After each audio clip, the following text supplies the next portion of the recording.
Gawa natin ng diagram ito mga ka-DIY para doon sa mga baguhan. Sa mga gusto pong gumawa ng 12 volts relay o yung tinatawag na no corrupt ETS. Yan, so meron tayong 80 amps dito na 28 volts or 12 volts.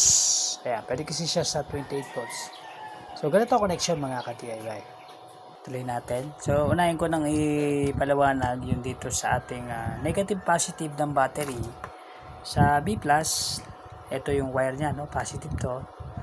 Ito yung supply para doon sa coil. At ito naman, yung negative, papunta doon sa battery. So, kung pagsasamahin natin yan, ayan yung negative positive ng battery. Ngayon, ang isusunod ko naman yung sa output. Ayan, yung AC output, ito na yan. So, may sample na ako na isang bubilya para ma-testing ko rin. Ayan, 9 watts. Dalawang input source ang kailangan natin. Ang uunahin natin, yung sa AC. Ito, yung kulay black naman na to. Ito yan, mga ka-DIY, no? Ito yan. Ayan. Itong AC na kulay black, ito yung papunta sa 220 volts na Meralco. So, ito yung dulo niyan, ano? AC wire. Ito yung punta sa Meralco. Ito na mga blue and brown. Nandito yan sa gilid. Ayan yung connection niya. Ano? Ayan. AC in solar. Kabila ganun din AC in solar. Itong white wire na to. Ayan. Kumusta nyo mga ka-DIY?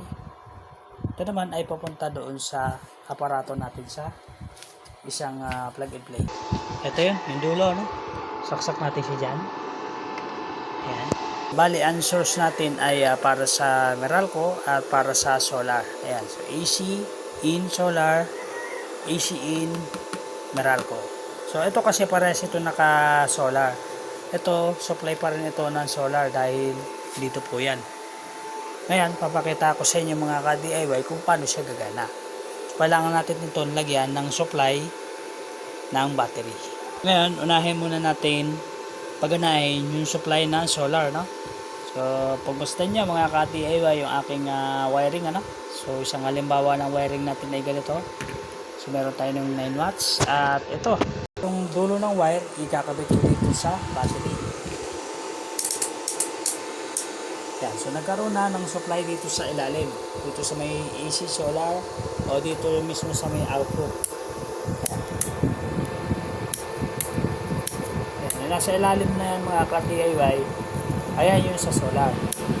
Ngayon, pag wala siyang supply, pupunta siya kay Meralco. Ngayon, tanggalan ko ng supply si solar, pupunta natin kay Meralco. Ito naman yan. Dahil nakadikit yan sa ibabaw, dito, lalagyan natin siya ng supply. Ayan, bali nakasaksak na, no? So, bali, ito na yan. Working na siya ngayon. Kung halimbawa mag-brown out si Meralco at nakaabang si solar, ganito mangyayari dyan.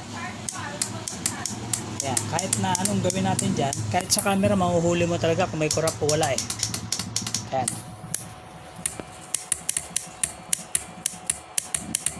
Ayan.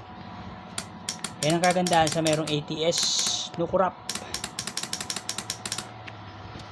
So yun lang, na-share ko lang mga ka-DIY. Sana ay makuha nyo rin yung ganitong connection para doon sa mga baguhan na gusto rin gumawa ng 80 amps, 12 volts. Yung kanyang model ay ito, JQX62F.